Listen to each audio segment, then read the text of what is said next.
उन्होंने बोला कि अगर भारत ये समझ रहा है कि चैंपियंस ट्रॉफी के लिए पाकिस्तान में अपनी टीम ना भेजकर पाकिस्तान को माली नुकसान पहुंचाया गया है, तो पाकिस्तान भी इसका रद्द-ए-अमल देगा और फिर भारत को भी माली नुकसान उठाना पड़ेगा जब हमारी टीम टी20 वर्ल्ड कप खेलने भारत नहीं जाएगी। बीसीसीआई ने इंडियन टीम के ऊपर करोड़ों की बारिश कर दिया है, पैसों की बारिश कर दिया है। मतलब बीसीसीआई जैसा बोर्ड होना चाहिए।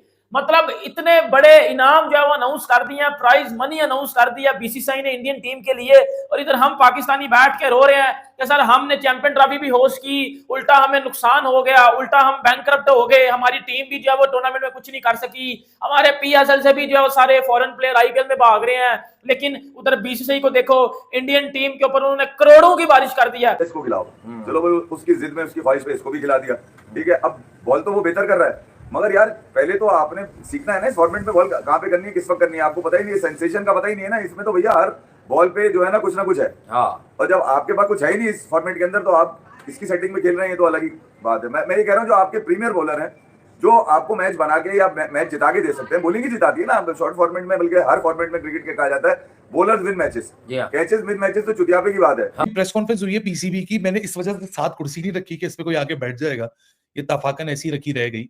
जब वीडियो ऑन एयर हो गई मुझे एहसास भी नहीं हुआ, जब मेरी नजर ही पीछे कुर्सी पे गई, तो मुझे अपना आप भी पाकिस्तान क्रिकेट बोर्ड के भी जो थोड़ी देर पहले प्रेस कॉन्फ्रेंस हुई है जिसमें आमिर मीर साहब जो कि इस वक्त एडवाइजर टू द चेयरमैन है ऑन मीडिया अफेयर्स, और साथ में जावेद मुर्तजा साहब जो कि चीफ फाइनेंशियल ऑफिसर है पाकिस्तान क्रिकेट बोर्ड के, वो प्रेस कॉन्फ्रेंस कर रहे थे। What a comical defence of the financial health reporting जो इस सारे सब्जेक्ट के ऊपर हो रही है। बाय द वे मैं अब आपको बताता हूँ, आप कह रही हैं 11-12 साल, सबसे पहली बात तो ये है कि 30 साल के प्लेयर को 22 साल की एज देते हैं पाकिस्तान में। बाहर की तो मैं बात ही नहीं करता ना, बाहर तो वाकई टैलेंट है। अभी आपने देखा होगा अभिषेक शर्मा नाम का प्लेयर आया है, कैसा प्लेयर है पता चलता ना, खेल ये क्या बॉलर है, स्टॉक को उसने मारा, बाकी किसी को नहीं छोड़ा। अब इंडिया के साथ ये कंपैरिजन पाकिस्तान का करते हैं, अब क्रिकेट जो है ना बहुत ऊपर निकल चुकी है, पाकिस्तान के साथ कंपैरिजन है ही नहीं। वो अपने वहाँ से वो इतना टैलेंट ग्रो करके ऊपर ले आते हैं जो पीएसएल को आई थिंक उस लेवल पे रीच करने के लिए और उन प्लेयर्स को अफोर्ड करने के लिए भी अभी बहुत साल बहुत मेहनत लगेगी।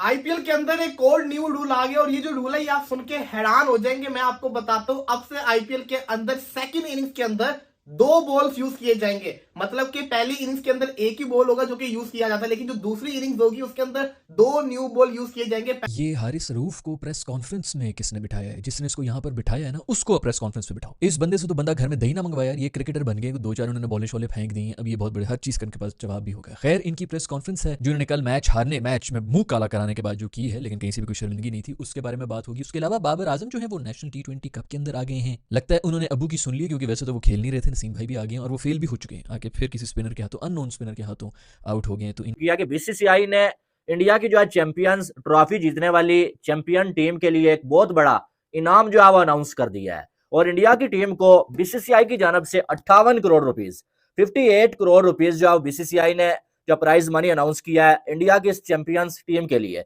जिसने जो है वो 140 करोड़ इंडियंस का सर जो है फखर से बुलंद किया। पहले जो है वो T20 वर्ल्ड कप जीता, और उसके बाद जो है वो चैंपियंस ट्रॉफी में भी जो है अपने झंडे जो गार्ड लिए। इनको एक स्टेटमेंट आया था जिसमें बाबर आजम कह रहे थे कि मैंने डोमेस्टिक नहीं खेलना। आज पता चला कि वो क्यों नहीं खेलना, और उन्होंने डोमेस्टिक खेला है। एक मैच के लिए गए हैं, वो सिर्फ एक ही मैच डोमेस्टिक का खेला है, और उस एक मैच के अंदर भी हक दिया, बहुत बड़ा वाला हक दिया। और बाबर आजम एक बार फिर से एक्सपोज होकर बैठ गए, एक बार फिर से फेल होकर बैठ गए। इस टाइम पर ओडीआई कैंप लग चुका है, और पता ये चला कि ओडीआई कैंप में भी वो अपने ट्रेनिंग की तीसरी बॉल के ऊपर क्लीन बोल्ड हो गए। यार घूमते मारते कि भैंस के टके तू है कौन, तेरी औकात क्या जो तू बाबर के बारे में बात करता है। यार बाबर मेरे कोई मामा का बेटा नहीं है, बाबर मेरा कोई दुश्मन नहीं है, बाबर मेरा कोई जमीन की जायदाद लेके नहीं बैठा हुआ। बाबर को इसलिए बोलता हूं भैंस के टको रेस्ट करवाओ, इसको 2 साल के रेस्ट की जरूरत है। मतलब भाई आईपीएल की यंग गन्स वर्सेस पाकिस्तान का यंग टैलेंट, इमर्जिंग टैलेंट। अगर आईपीएल के टैलेंट की बात करें भाई 297 20 ओवर में उन्होंने मजाक बनाया हुआ। अभिषेक शर्मा, तिलक वर्मा, संजू सैमसन, सूर्य कुमार यादव, तमाम तबाहियां पाकिस्तान की तरफ आए। साइम यूब एक अच्छा लड़का है, मोहम्मद हारिस निकला है, भाई हसन नवाज निकला है, और शाहीन शाह अफरीदी जैसे लड़के निकले हैं, लेकिन इंटरनेशनल लेवल पे वो इंपैक्ट नहीं डाल पा रहे। इसके बीच comparing India and Pakistan? Yeah. I think they are serious with their whatever it's a game, cricket or business, whatever you call. ठीक है ना? Being Pakistani, we have potential. हमारे पास है potential. No doubt, no doubt. So we have talent, but when we select people, I think हमें इनको grow करना चाहिए. We have to polish them. We have to, you know, if someone's serious, like India, they are serious. With their game. With their game, they have potential, and you know. सऊदिया का जो cricket board है उसको reject कर दिया है भाई। उसने एक जो है वो सऊदिया की जो लीग हो रही थी, उन्होंने कहा था कि हम जो है तमाम बोर्ड से विंडोज जो है वो लेंगे। उन्होंने इंग्लैंड क्रिकेट बोर्ड से रिक्वेस्ट की, तो उन्होंने शट अप कॉल दे दिया। रैंकिंग्स को लेकर जो है वो अपडेट आ रही है, तो आपको पता ही है कि रैंकिंग्स के हवाले से जो है वो मामला बुध का दिन है, रैंकिंग के हवाले से मामला जो है चल रहे होते हैं। बिल्कुल बुध को आती है रैंकिंग, तो किसकी रैंकिंग कहां पर आई है भाई? देखिए रैंकिंग्स बिल्कुल तब्दील हुई हैं, और बुरी खबर है पाकिस्तान के फैंस के लिए, क्योंकि रैंकिंग्स खूब गिरी हैं पाकिस्तानियों की। कल अगर आप बात करें तो बाबर आजम की भी रैंकिंग गिर गई 1 दर्जे, उनको तंजली का सामना करना पड़ा। रिजवान की भी रैंकिंग ना बढ़ी ना गिरी, लेकिन जो आपके बॉलर्स हैं उनकी रैंकिंग ठीक ठाक गिरी है।